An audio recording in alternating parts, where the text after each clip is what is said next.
Hi, I'm Tom Eddlem, contributor to the New American Magazine, and today I want to talk to you about the National Defense Authorization Act and the President's alleged power to detain American citizens without trial or habeas corpus protections. The National Defense Authorization Act is a regular annual appropriations bill, a spending bill that funds the Department of Defense. Usually it's not controversial, but the version that passed in 2011, the NDAA included a provision to allow the President to indefinitely detain anyone who is associated with terrorism, terrorists themselves and those associated with them. And it didn't say U.S. citizens could be detained without trial, but it implied it. And President Obama says, I need this provision. He is opposed to its repeal. Now, President Obama has said, I promise I will never use it. But that's really a good reason to repeal it. If it's such a terrible power that he will never use, that he doesn't need.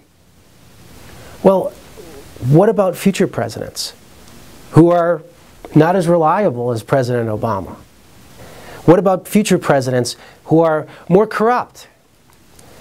We need to do what the Founding Fathers did, which is to say the powers of the presidency should be limited to what the worst president possible would do with those powers.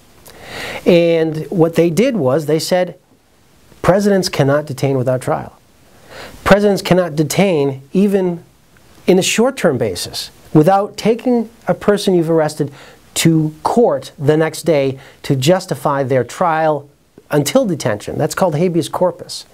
When police in local areas arrest a felon, even a murderer, a child molester, the worst criminal offenders, that person is taken to the court the next day, and the government needs to justify their detention until their trial.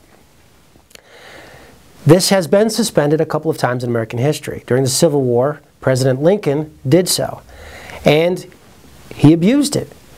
He sent some people, like former Congressman Clement Vallandigham, to prison without trial, without charges, for simply speaking out against his policies. He sent Lambden Milligan to prison without a trial by jury, without habeas corpus protection, and ultimately sentenced him to a military tribunal. During World War II, President Roosevelt did the same thing to Japanese Americans. They were detained in detention camps without trial, without habeas corpus charges, and unfortunately the Supreme Court reversed itself. And in Korematsu versus the United States, they defended the ability of the President to detain American citizens without trial. President Bush did the same thing.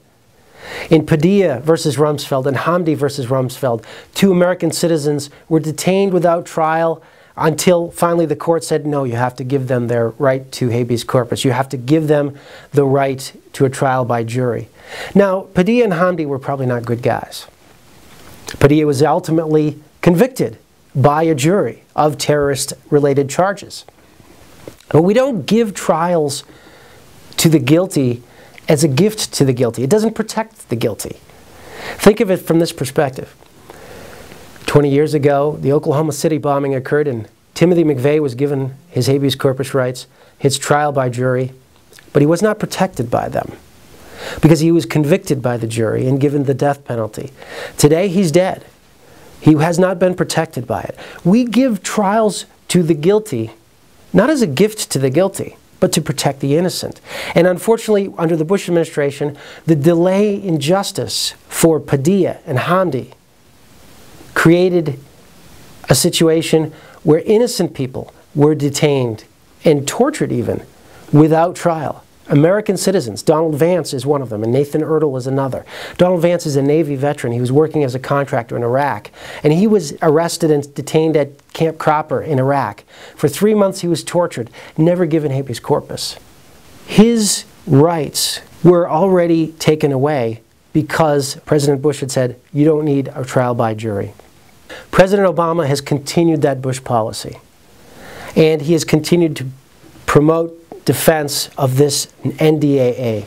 We need to repeal it. There is a move in Congress to repeal that provision, the indefinite detention provision of the NDAA, and you need to write to your congressmen and your senators and ask them to support repeal of that provision.